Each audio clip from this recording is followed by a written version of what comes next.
Our story opens with a flashback, Percy Jackson as a young boy, running through the woods, chased by monsters. It's a terrifying memory, and we see young Annabeth, Grover, and Talia trying to escape. But Talia doesn't make it.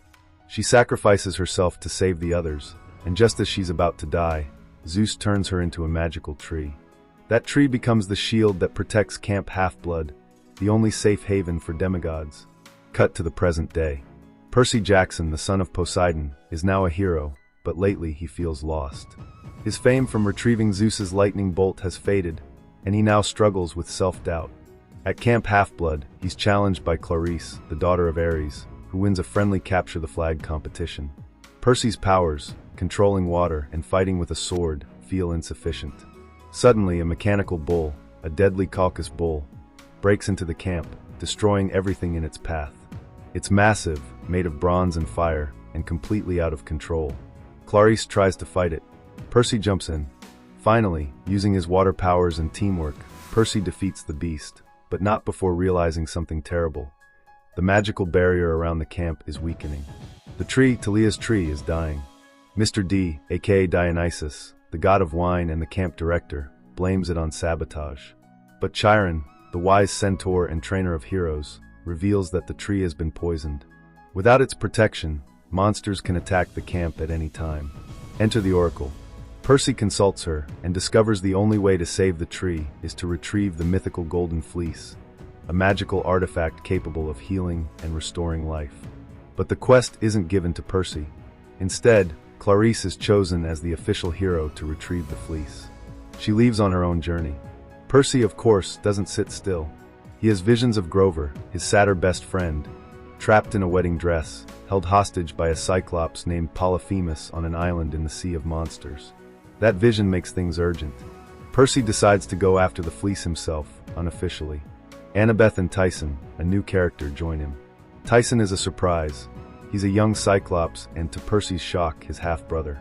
Born from Poseidon with a sea nymph, Tyson is awkward, childlike, and sensitive. Percy struggles to accept him at first, ashamed to have a monster in the family. Together, the three sneak out of camp and take a magical taxi, the Grey Sisters' taxi. It's wild and chaotic. The three witches driving it fight constantly, and they can barely see. Instead of taking Percy to Polyphemus Island, they drop him in Washington, D.C., giving him a cryptic clue: 30-31-75-12. In D.C., they meet Hermes, the messenger god, played coolly in a UPS outfit. He's working in a mailroom and is unexpectedly helpful.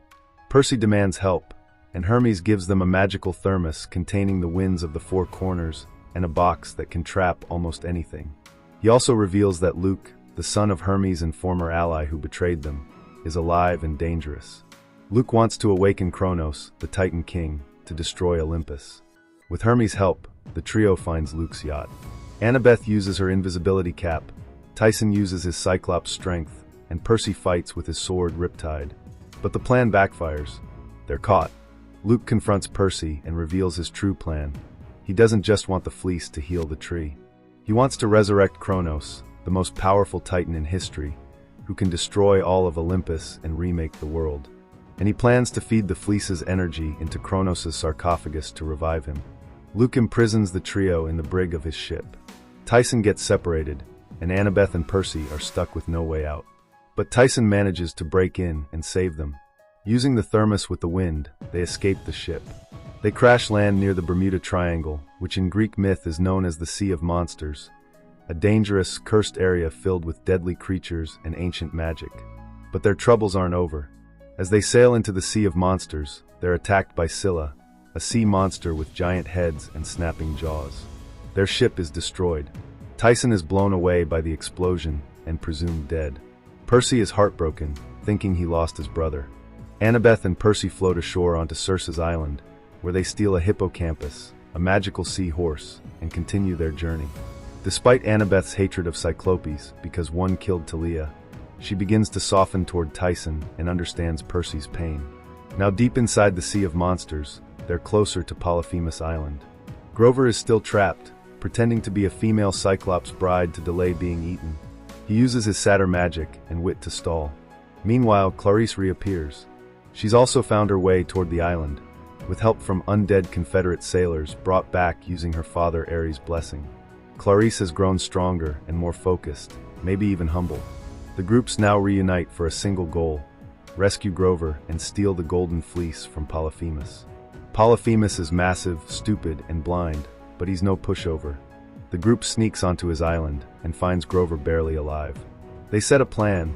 While Percy distracts the Cyclops, Annabeth and Clarice go for the fleece. It's a tense, explosive battle. Percy uses all his strength, water magic, and courage to face off against the monster. Clarice grabs the fleece, and Annabeth helps get Grover free. But just as they're escaping, Polyphemus strikes back, stabbing Annabeth fatally with a poisoned spear. Percy, Annabeth, Tyson, and Clarice make it onto the ship, an old Confederate warship named the CSS Birmingham. It's haunted by zombified Confederate soldiers, but Clarice has somehow gained command over them.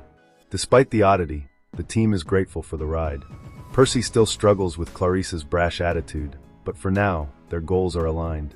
As they sail through the sea of monsters, their path is anything but smooth. They are suddenly attacked by Charybdis, a massive sea creature that looks like a swirling maelstrom. The ship is pulled in and destroyed, scattering the group. Percy and Annabeth are thrown into the water, while Tyson seemingly disappears in the chaos, presumed dead. Percy is heartbroken, believing he has lost his brother. He and Annabeth wash up on a strange island, battered but alive. There, they meet the sorceress Circe, but in this version of the story, she doesn't turn them into animals. Instead, they quickly escape and find Clarice again, who somehow managed to survive and still has the fleece. They then reach Polyphemus Island, the Cyclops who currently has the Golden Fleece. This is also where Grover is being held captive, disguised as a female Cyclops bride to stall for time. Percy and Annabeth sneak into the lair, trying to come up with a plan to rescue Grover and steal the fleece. Polyphemus is huge, powerful, and not as dumb as he looks. As they approach, Tyson reappears, alive. He'd been thrown deep underwater, but had been protected by his father Poseidon. The reunion is emotional. Percy now fully embraces Tyson as his brother. Together, the group orchestrates a rescue mission. They distract Polyphemus with trickery, fight him off, and grab the fleece. With the Golden Fleece in hand and Grover safe, they flee the island, but their victory is short-lived. Luke appears with his men. He captures them and takes the fleece. Luke reveals his ultimate goal: to resurrect Kronos, the Titan King, using the fleece's regenerative power. He believes the gods are broken, arrogant, and that Kronos will bring true order to the world. Percy tries to talk sense into him, but Luke has already gone too far.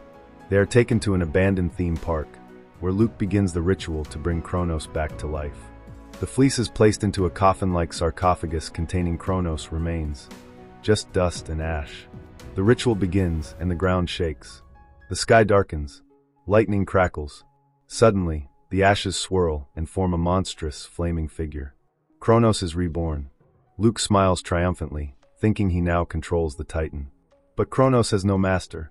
He immediately consumes Luke in a burst of molten energy, absorbing him to gain power. The team is horrified. Kronos, massive and terrifying, advances toward them. Percy realizes the only way to stop him is to use the power of Poseidon inside him. With Tyson's support, Percy draws upon all his strength and confronts Kronos. It's a desperate, mythic battle. The sea god's blood runs through Percy, and he channels that divine energy into his sword, Riptide. In a climactic moment, Percy leaps into the air, strikes at Kronos, and cuts through the Titan's core. A burst of white light fills the area, and Kronos explodes into ash once more. The sarcophagus is sealed with the fleece, restoring balance. Luke's body is seen lying still, unconscious but alive. Perhaps he can be saved. After the battle, the team returns to Camp Half-Blood. The Golden Fleece is placed on Talia's tree. Almost immediately, the tree begins to heal, restoring the magical barrier around the camp. But something unexpected happens. The fleece's power not only heals the tree, it brings Talia back to life. She opens her eyes, a daughter of Zeus revived. This is a game changer. With Talia alive, the prophecy, which once was thought to refer to Percy, may now point to her instead. It's a cliffhanger that leaves everyone questioning what's next. As the camp rejoices, Percy looks at the stars, wondering what the future holds. He knows the war is just beginning. Luke is still out there. Kronos might not be gone forever. And now, Talia's return has changed everything. The camera pans up into the night sky. The sea is calm for now, but darker storms are brewing.